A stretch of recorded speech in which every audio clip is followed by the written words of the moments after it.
Hi everyone, this is Josh from Encore Mustang Parts, and today I want to show you some of the intake plates that I have available and will be making available on the website.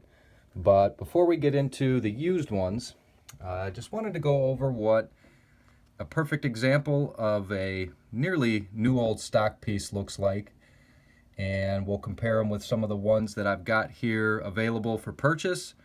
And I will actually be offering cores in case you want to do your own custom paint work.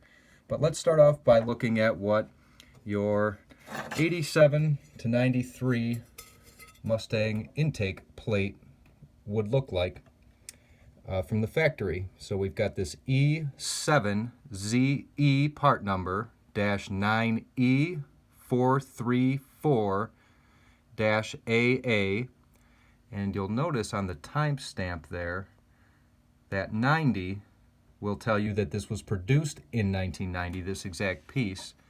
It could have come on a 92, it could have come on a 91, but based on the fact that it was stamped in 1990, that means that this part wasn't on any 86 through 89. As you can see, originally, it's just a beautiful piece. No corrosion or chips or anything like that. It appears that they did come with a black coating of some kind all the way around the ends. So I've seen for sale lately a lot of restored ones, and if you're restoring your Mustang, I mean, of course you want something that looks fresh, but you don't want something that's incorrect. So while we together stare at this original one, you can see there is kind of a brushed finish in the aluminum plate there. You can see, if we get close in here, that it's kind of a horizontal engraving, if you want to call it that. I've seen folks that have used wire wheels and sanding discs, and I've also seen some good used options that look identical to this one in my hand. In case anybody is interested, I do have this entire manifold available. New old stock. We'll call it a new takeoff because it does have bolts and some things on it.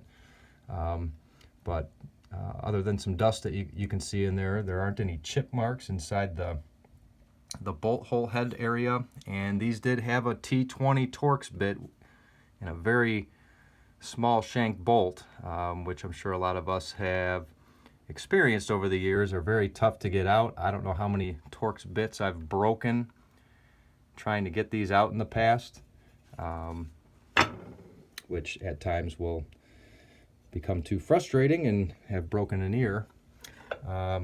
But deep black inside the Ford oval, inside the Ford lettering, the point of the 5.0, and again, all the way around, it appears to have a black edge on it.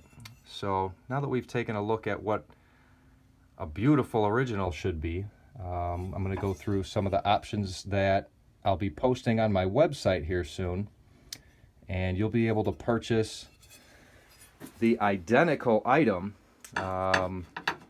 with a description and some pictures and a price that reflects the overall condition.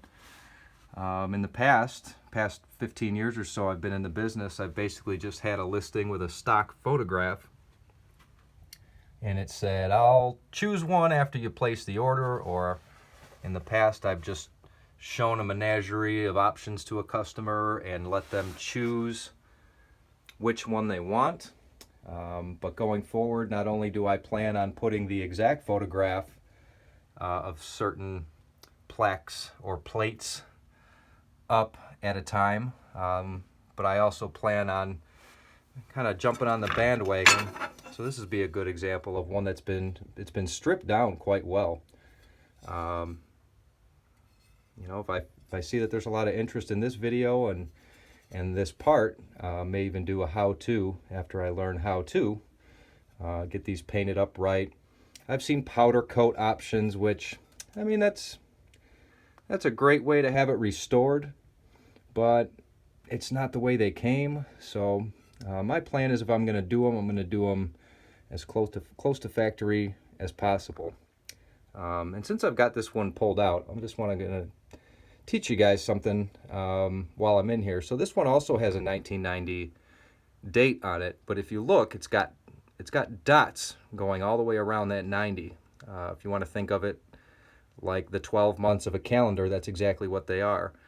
So we got 1, 2, 3, 4, 5, 6, 7, 8, 9. So that would make that September of 1990 is when this exact part was produced. And if we go back to the one that I started with, you can see that's a January of 90. So I don't think Ford did any changes to them between 80, maybe 7 and 93 as far as anything with the font or the stamping or the design. If they did, they would have changed the part number. So I know this is probably hard for y'all to see, but it's an 87 and it looks like about October of 87 on this one, but it does still have that same part number. So if Ford would have changed something with it, they would have changed the part number.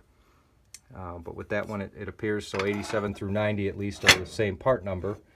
But getting back into the purpose of the video, just to show you, I mean, here's a collection I have of loose ones.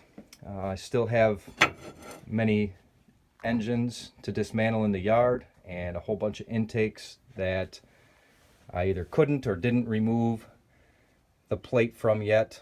I've got some other options here also. I know you can see that not all of them are the typical 87 and 93 Mustang. There are also some earlier models. And if you look real close, you'll see there are some differences in them. I will turn a few over so we can kind of get a look at the part number here. So that's an E8 AE. That's what I've got on that one. And another thing I can teach y'all while we're in here is that the Z is Mustang. If the part is Mustang specific or was made for the Mustang, it has a Z in it. So this E8AE, and if you look at it, it's a non-high output intake plate. This one is probably not for a Mustang.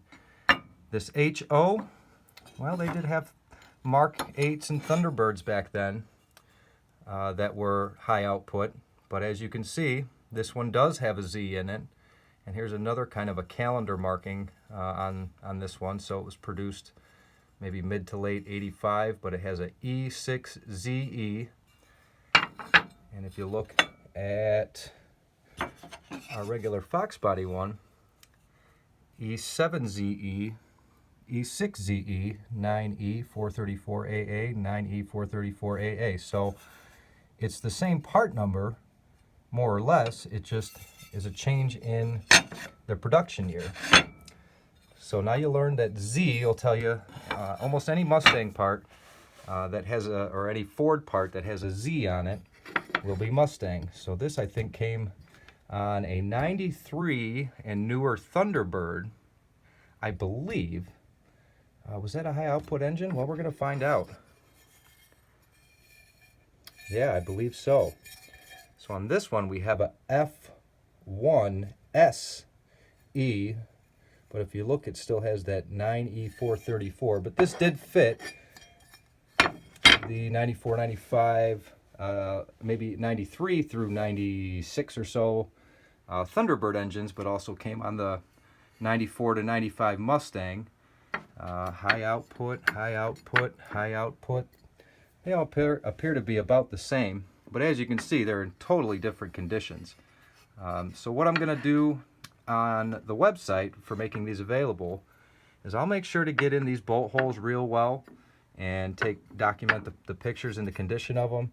I really don't expect it this time to do much more to them than just a quick brush with some solvent to clean off any loose paint and dirt. But when I do get some time, so this would be probably something that was either home buffed or home kind of reproduced. I can see even somebody went a little wild there with their polish and really polished up this area, but still left the kind of brush marks in here. So I'm sure there's a science to it, and if you really want it done and done right and looking right, it's not going to be a quick half-hour job. But as you can see, I have lots of cores. That's what we'll call these at this time. Maybe only a handful like this that are install ready. So if anybody sees anything that they like in here, HO, non-HO, I mean, there's a few different 86 style covers. There's ones that say EFI, there's ones that don't. For example, on the opposite side of the table here, so we've got EFI, non-EFI, EFI, boring, 5 liter, that's it, E6AE. So this wasn't designed for Mustang. That might be a T-Bird or something like that. So if anybody sees anything that they like, you can tell me at what timestamp in the video that there's one in particular that you like. But the expectation going forward is going to be maybe, how many do we have here? 1, 2, 3, 4, 5, 6 times 1, 2, 3, 4, 5. There's, I don't know, there might be about 50 intake plates right here. So I would expect slowly over time that these are all going to be posted individually, and you'll be able to make your purchase that fits your need and desires. Just wanted to take a couple minutes to explain a couple things I know about Ford part numbers and these intake plates, plaques, whatever you may call them. If you guys want to comment in the section below and let me know what you call them. I would call these a 5.0. Oh geez, I still don't know what I call them. I call them plate, I call them plaque, cover. I've heard people call them an intake cover. But and then there's this guy here. I think this one here is kind of a specialty. It's for an, I shouldn't say for a, it's from an Explorer F6. So this didn't even, you can see it's an F6 part, which means it was produced for a 96 and newer vehicle, and you can see it was stamped in 1999, late 1999. So the Explorer engine used this for quite a few years. But well, there's your look at these. So Explorer, 5.0, kind of your Lincoln and Crown Vic, and maybe some other Mercury models, your 5.0 Mustang stuff, and some of your Thunderbird Mustang GT 94, 95, and of course I've got to get back to this beautiful looking unit here. So just want to say thanks for everybody's time. Be happy to take your comments or any suggestions, and as soon as I get a couple listed in the store, I will add the link to the description below. Happy shopping. Thank you.